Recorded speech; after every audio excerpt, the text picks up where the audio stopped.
Oh, oh, oh, oh. I'm feeling good, man. All right, let's get into it. All right. Hey, and we back. Hey. Feels good, boy. Hey, hey, hey. Bro, I'm really loving this new theme song. Man. Hey, hey.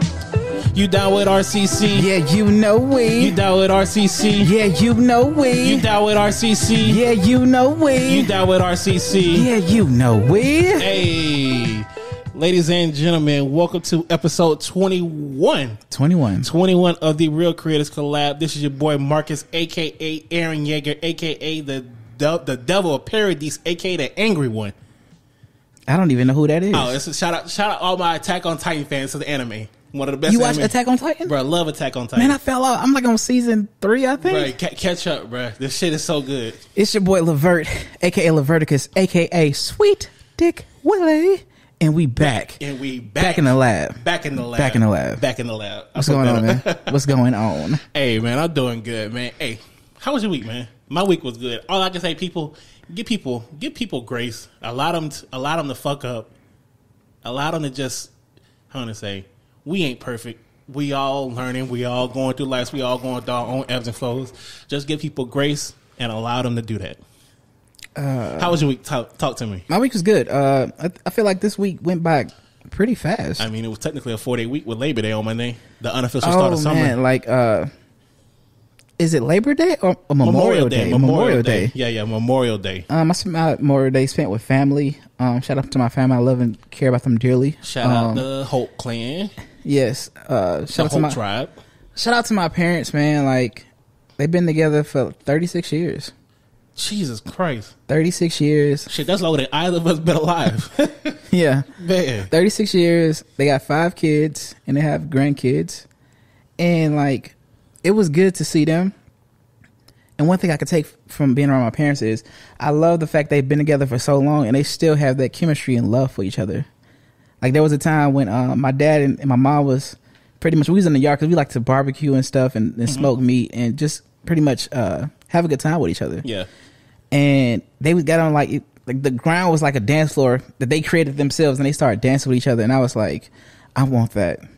That's what's up, man. I want that, like, to be with each other and still have that chemistry after being with each other for so long. Because in today's society, it's more like we get with each other, but it's only for like a short period of time. It's temporary, yeah. I mean, it just seems like black marriage, black husbands and wives, that unity is so precious, and we've got to cherish that and nurture that and help that grow and take care of that. Because, man, most definitely, man, it's since the inception of this country, when we were first brought here, that union has been under attack. And yes. It's been under attack, and it's probably still going to be under attack. But we as a people have to do a better job of like nurturing and protecting and take care of that, because that's how our community is going to grow and take the next step towards doing better. Yes. Cultivating each other, valuing each other, even further than monetary wise, just like that, for sure. That love, man, like that old school love, because they've been married for 36 years, but they've been together for longer than that. Damn, like, they met each other in like middle school. Oh, so damn, this is the whole adult lives and part of their child lives. Yeah, man. Adolescence. Yeah. Wow. They lived out in the country in Mississippi, so it's like, you know, in those times, we didn't have. What's different about those times than today is there wasn't no Tinder. It wasn't all the bullshit and distractions that people have. Where it's like they can just pretty much feed into each other instead of feeding out to the bullshit. Ooh, damn. Do you think you could have I guess maneuvered or survived or adapted to that type of time? First off, I'm black, so I'm pretty sure I could, because us as a people have pretty much adapted to all different types of times within the history. Oh, the fact that we carved out the slice of life that we have. Yes, being constantly under attack. It shows how powerful it is, and it's a miracle. It's truly a miracle. Yes, and I would say it like this: my perception of like marriage and relationships are different in regards to, because I've had that example of how a man is supposed to take care of his family and stuff like that. How a woman leads in her ways. You know what I'm saying? Where it's like, having that dynamic between a man and a woman a wife and a husband, if you don't get to see that up close and personal, you don't really know what marriage is. That's why I don't speak that I'm ready for marriage right now, because I know how much work and time it takes to go through something like that. And that's why I take my hat off to you by being a married man and want to step into that and really want to go down that journey, man, because a lot of people take it for granted. And that's not the type of person I am. Like, I've never been in that. I've always been a person that I wanted to remain single. Yeah. Because one is, whoever I pick as my wife, that's forever. I'm like, well, once we get hitched, like, we in that shit forever. Like, the ups and downs, the good and the bad. Because marriage, everything ain't easy every day. It's ebbs and flows. Definitely. Both of y'all got to come together and really come back to that marriage and come to each other to continue to cultivate that shit. No, definitely speak on it. And like going back to that, like, you had the example of your mother and your father. Like, growing up, I didn't even have that example. So, like, me, I wasn't even thinking, I didn't even think about marriage. Like, it wasn't even something on my mind until I met my future wife. And, like, I began to have thoughts of, like, well, what do I want from my wife? What am I going to be as a husband? And from that, I was pulling back from my childhood. Well, I didn't have a father. I didn't have a father figure in my life. I didn't know what a marriage looked like, but I know if and when I do get married, I know I had to, like, develop the ideas of what I wanted to look like, what I wanted that to look like, but also be understanding. You know, like you say, you mentioned, like, growing and understanding and like being adaptable and communicable to your partner. Okay, that whole type of thing. Like, I didn't have that example, so it was kind of like not what do you call it, like a trial by fire, but something like that. Like, but at least you had something to pull from. Okay. I would ask this though, like, what's up? If you didn't have that growing up, what made you pivot to be like, okay, this is what I wanted. This is what I want, to be married. Because a lot of people, they didn't see marriage as they was growing up. It's like they don't put marriage as a high value, or something of significance that they want to enter into. Now, I guess I want to say I think it really depends upon the person. Because, like, there was just one day it was just us, me and my current wife, then girlfriend. We were just chilling, doing nothing, and I had to start, like, damn, I could really do this forever. And of course, when you say do this forever, like, of course, that's like you taking the steps towards actually making this a forever union. Okay. So it was that type of thing. Okay. Interesting. That's very interesting, because I feel like a lot of people, they never seen it, they don't know what they're going to get into, or they wouldn't even, like, I guess, have that mental capacity to say, I want to be married. Yeah, and I say, I didn't know what, and like I said, I didn't know what marriage was like or what to expect from it, but I knew that this was a person that I was willing to try this out with and go through this journey with. Okay. Yeah. I think, like, even with us men, it's like, you got to have a special type of woman that come into your life where you start thinking like that, where you like, you know what, this is the only person I really want to be with. Because a lot of men, they like, nah, I don't want to be married. I just want to be out here and just floating.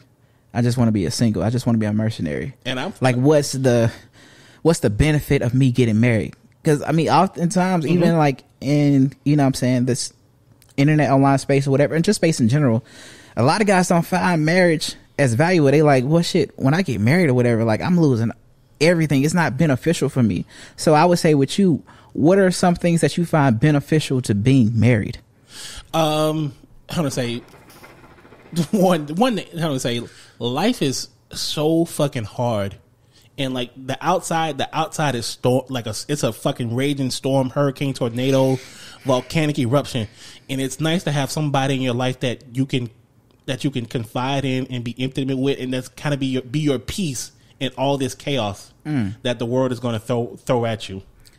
I would say, as a person who's a legend at being single, and I got out of a relationship last year, I would say one thing I could take from that relationship, even though it didn't survive, it didn't succeed, the pandemic, is I love the aspect of the intimacy part. And I kind of miss the intimacy part right now because I'm single and it's just me and myself.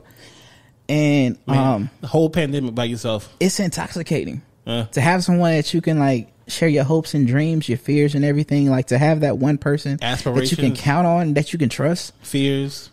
Because, like, if you just out here and you just being a mercenary, people come and go, and you like, you don't get that. It kind of feels empty. Yeah, I mean, and you kind of say life is all about energy, and you're just constantly giving out energy. And though I feel like though we're supposed to refill ourselves, it's always nice to have somebody that can pour into you when you're pouring into the world.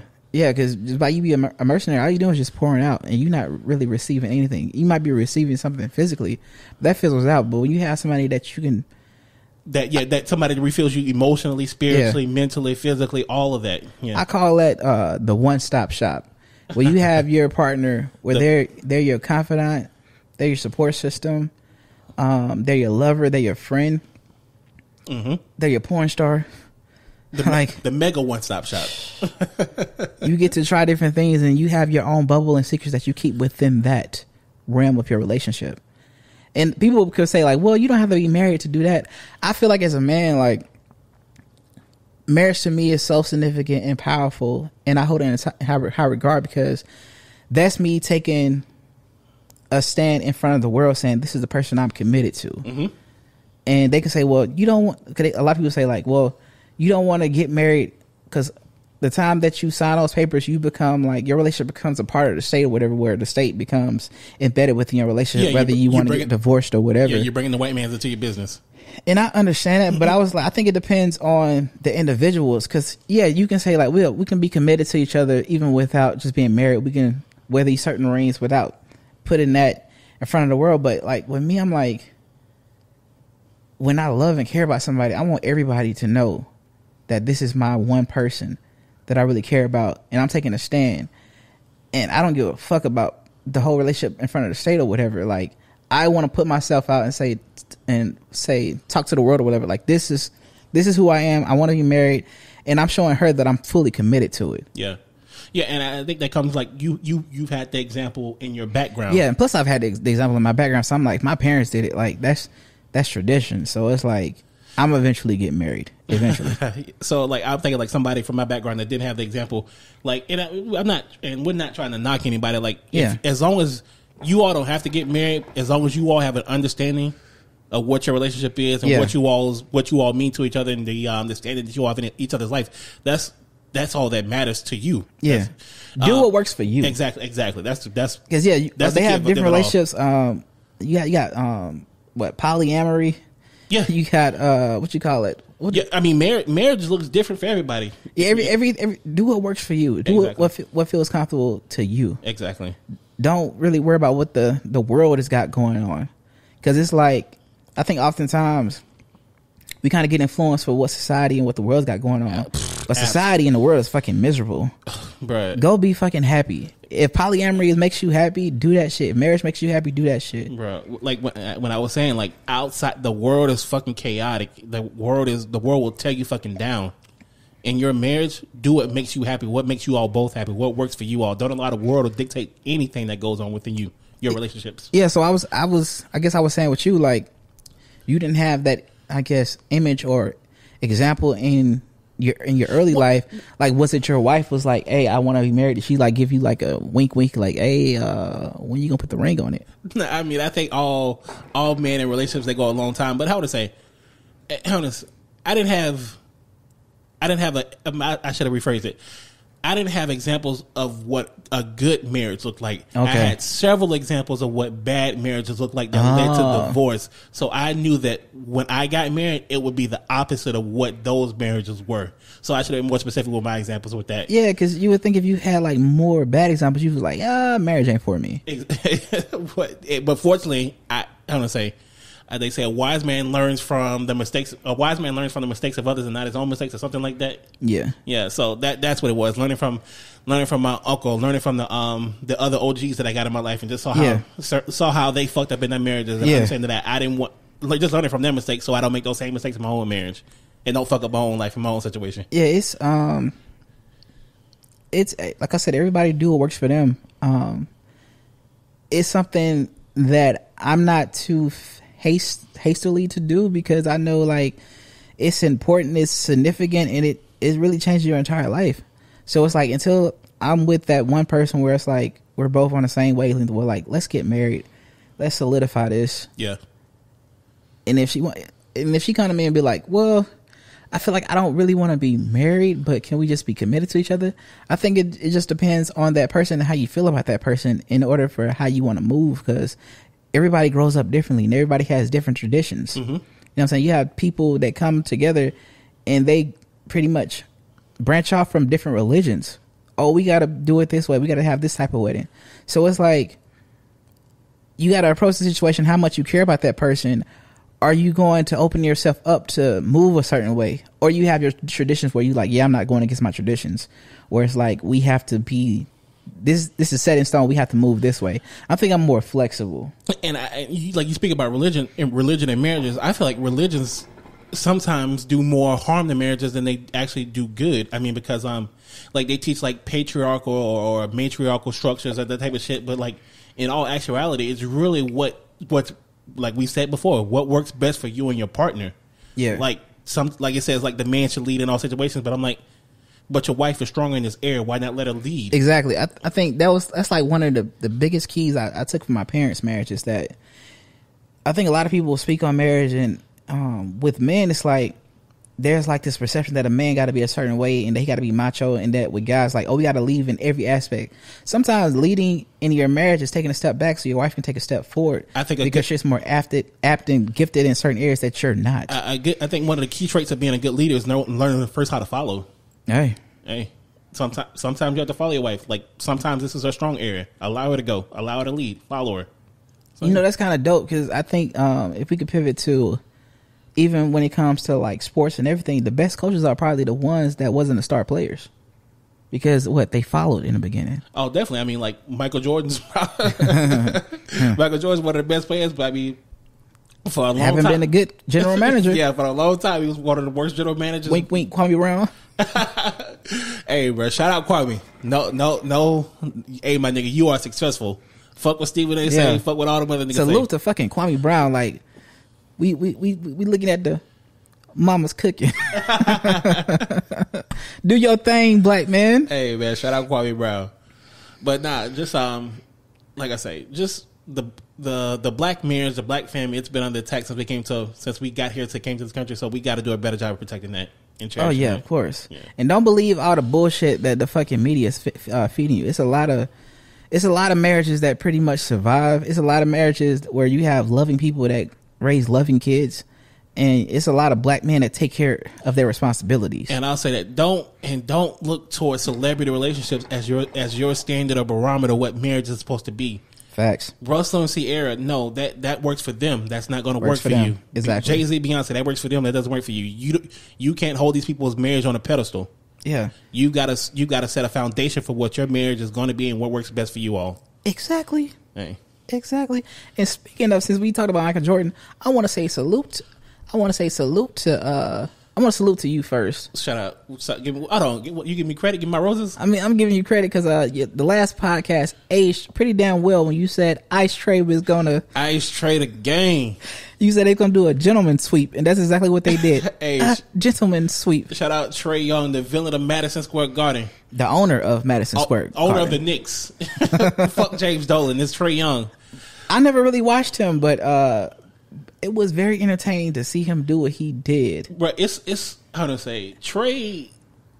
The city fuck with Trae so heavy because like Atlanta, we like a showman. Like the reason why the city fuck with Michael Vick so hard. Michael Vick was a showman. He might not shout out to Michael Vick. Shout out Michael Vick. He might not have been the best. He might not have been the best quarterback, but that man put on a show. Trae put on a show, man. Trae put on a show. After sent them bum ass Knicks home. 1, 2, 3 Cancun, man. See y'all niggas in St. Thomas. Shit, they said that Spike Lee left early on that last game because the Hawks was beating him down so bad. Hey, Spike, he got that boy Trae. He got game, don't he? Spike was like, damn, I need to change my fucking prescription to my glasses because this shit ain't looking too well. I thought it'd be better than this. Nah, man. But I ain't want to get. Hold on. What? Nah, we'll get into it later. My ain't shit person of the week. It also comes from the basketball arena. But we'll get into that basketball arena.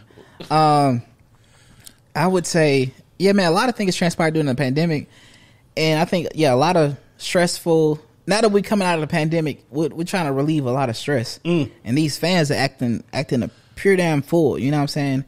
Acting like fucking animals. But we've always had a history of like, okay, you deal with previous times, the Colosseum with the Romans and everything, and how savages people really are when they want to see people fight and see like blood sports and shit like this. But you have fucking basketball, and y'all fucking throwing shit at players and shit. And the only reason you throwing shit at players because you know the players are not coming out to see you.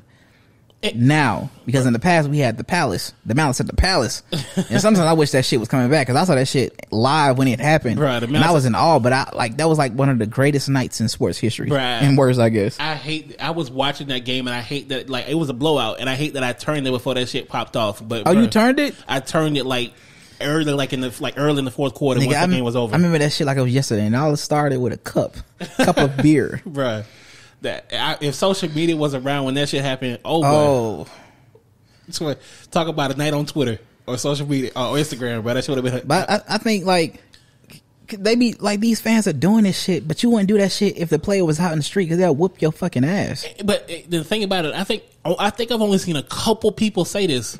Notice that it's not black fans doing this; it's the white fans that feel entitlement to the entertainment, like feel entitled to the. You know what I'm saying? Because they paid, they feel like they can do whatever they want. Like they own shit. Like, and that's it. And I understand these brothers, they got to make a living, but like, I just really, part of me feels like they should not be playing for the entertainment of people. Yeah. Like last summer when everything was popping off and they were talking about protesting the games, I'm like, bruh, ghosts do not play. How to say? Well, when you go out there, even if you have a message, or you want to push your message or your agenda or whatever your mission is, these white people, they will sit through your agenda or your message just as long as you play at the end. So you're kind of pacifying them. Like they can disregard them. They can disregard everything that you say before as long as you play. Like that woman said, I don't know her name, Lauren something.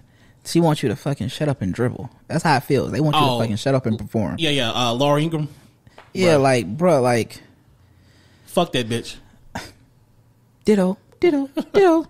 But like, it's just ridiculous, man. And I feel like you can nip this shit in the bud if during playoffs this shit happens. You dock the fucking team for a game. Dock the team a game? Dock the fucking team a game.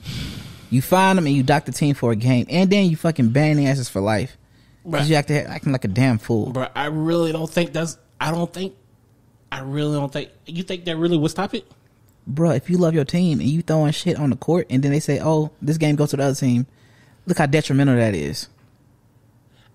In my head, I'm thinking, first of all, you need to push the fans way back up. Like they can't even come anywhere near courtside. Really? Near courtside. And that'll probably hurt. That may hurt you financially, your bottom line, but that way you remove them from the action.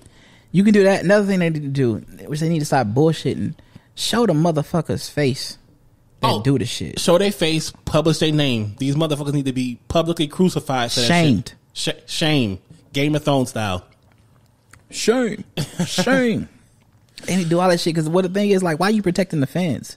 They don't have no fucking privacy because if that was a player to that shit, you would have his fucking face plastered all over social media, all over internet, face all on social online. Media, articles demeaning his character, talking about his background, spewing lies. Yeah, so they need to take some repercussions their damn selves. I mean, it go back to the Malice in the Palace. What Ron Artest? He lost millions. He lost what? But they called that man a thug, crucified that man, suspended him for a whole fucking year, like just entirely besmirched his character and pretty much set his career on a whole fucking different trajectory because of an incident incited by a fan where he was just really protecting himself, defending himself. It went so bad he changed his fucking name to Meta World Peace.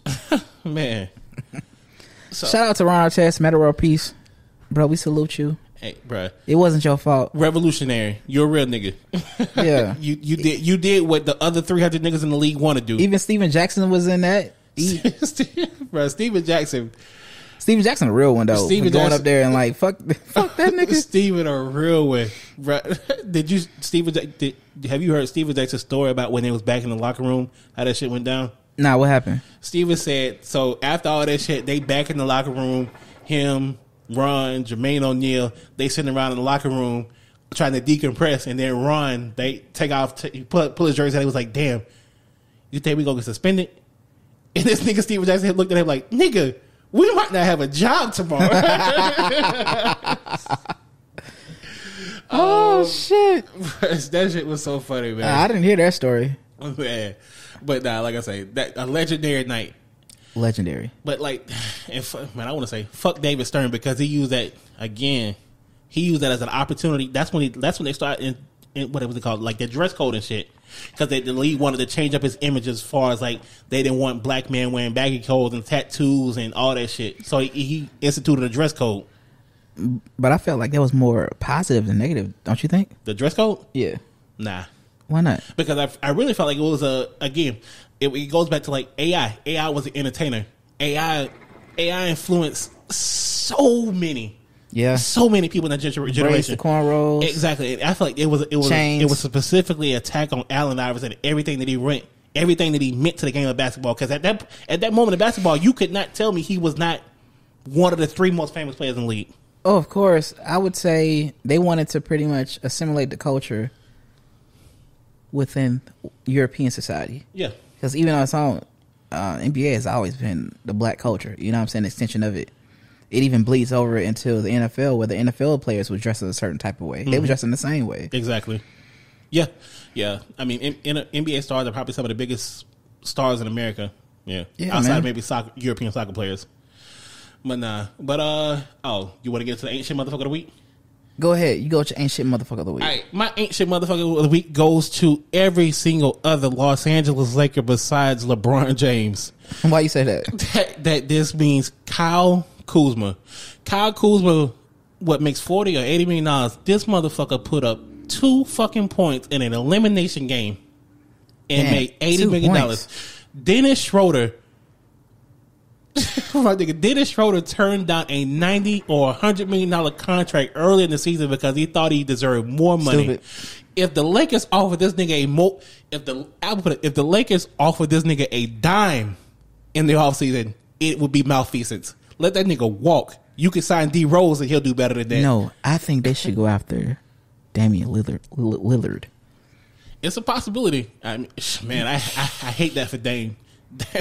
My nigga, Dame do too much. Dame put the city of Portland. Dame put Portland on his motherfucking back and still lost. How the fuck you score 55 playoff points and lose? Well, now you can understand why LeBron did what he did with his his life. My nigga, if I'm there, I'm fighting every nigga in the locker room. Everybody. But nigga, we gotta square upside the locker room for you to get in the locker room. Like, fuck y'all don't even deserve to go to the locker room. Just go home. But who else? Kyle Kuzma, Dennis Schroeder, Wesley Matthews, Andre Drummond, my nigga. You are 7 feet tall. How the fuck do you put up 2 points? 2 points. My nigga, you should fall into at least 10, my nigga. So would you? I mean, you got Andre Drummond. Would you say the same shit about Anthony Davis? Okay, I ain't gonna come hard at Anthony Davis for this game, but I will say Anthony Davis will never be as great as he could be because Anthony Davis is injury prone, and the best ability is availability. Yep. So Anthony Davis will never be an all-time great because he's never healthy. So, but I'll let you slide. You had a groin injury. That shit hurt. I understand. The story with Anthony Davis is like, bro, like you got one of the greatest players of all time with LeBron James, but LeBron is known for what? His biggest thing, he's an Iron Man. He gets hurt, but he bounced back. So why wouldn't you? You're on the same team. Why don't you go to LeBron and see like, what are you really doing to keep your body in shape? Like LeBron a mutant, bruh. LeBron a mutant. But still, like, I'll be taking fucking gems from him. Like, I'll be utilizing the same people that's training LeBron. I will be training with them. Putting money into that. Because, look. I agree. It bears fruit. What they say, LeBron's put over $1 million into his body every year. They said the same thing about Anthony Davis, but then they were like, damn it. And like, are you really doing the right shit? I really think that's why I think it's genetic, bro. I think LeBron a mutant when it comes to that shit, man. Like, he just built differently. Like, you know, it's just like some professional athletes, you like, God damn, we're in the same species. Like, bro, you just seem like Serena Williams in tennis. Yeah, like you just seem like something above human, like something like superhuman, some shit like that. Yeah. Like LeBron remind me of that. Serena remind me of that shit. Sometimes when Russell Westbrook be out there hooping, I'm like, God damn, my nigga. Russell be going hard, man. Like, so it's 24/7. Yeah.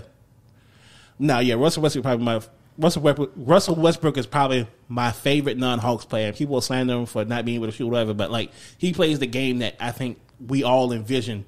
We wanted every player that we like to play the game. If that makes sense. Yeah. But yeah, fuck every other Los Angeles Laker outside of LeBron James. I'm sorry to let you down. The Lakers are eliminated, so it's gonna be some new blood, and the Clippers might get eliminated tonight because Luka is pretty much sunning their ass. Man, fuck that, fuck that Caucasian. Now, who your ain't shit motherfucker of the week? My ain't shit. It really just came within the past 30 minutes, motherfucker of the week. They got this story. It's on Hollywood Unlocked. Shout out to Hollywood Unlocked. They had this, a school reportedly refused to give a student his diploma because he wore the Mexican flag during his graduation.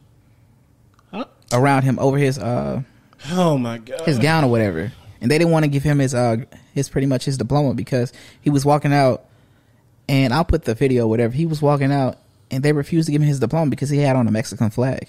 I'm like, bro, that's your fucking culture. What happened to America where everybody come through and like we pretty much accept you and your culture because this is the place, this is the melting pot. That's what makes the country so great. Exactly, bro. I want to say, bro, this we are in the middle of we're not in a war. The white people are in a culture war trying to stop other cultures from changing whatever perception or ideas or hopes what they have for He's what America. repping for his culture and his people. It's like, what the fuck is that? It's just baffling how, again, like you said, this place is supposed to be it's supposed to be a safe haven, inclusive. Exactly, a safe haven for people to do, a safe haven for religion, ideology, all that shit. But then you're trying to stop other people from their religions and their ideology on that same land that you said was a safe haven for that stuff. Whatever, man.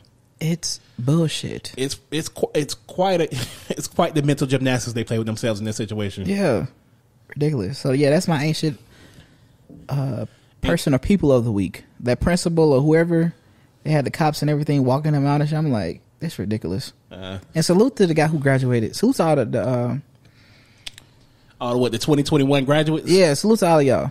Y'all did it within a pandemic. Y'all know y'all had extra stress on y'all, so congratulations to you guys. All right. So to wrap it up, I got a question for you. Mm-hmm. So we started the podcast with a tribute to MJ, who died 11 years ago this month, June. Mm-hmm. All right, MJ's best album, Thriller or Off the Wall? I'm gonna go save with it. Save it. That's a hard one, bro. Yeah, because the podcast and our friendship was hinged on it. Ladies and gentlemen, thank y'all for listening to another episode of the Real Creators Collab. This is your boy Aaron Yeager, aka the Devil of Paradise, aka Rage Boy. It's your boy Levert, aka Leverticus, aka Sweet Dick Willie, and we out. We out. Hey.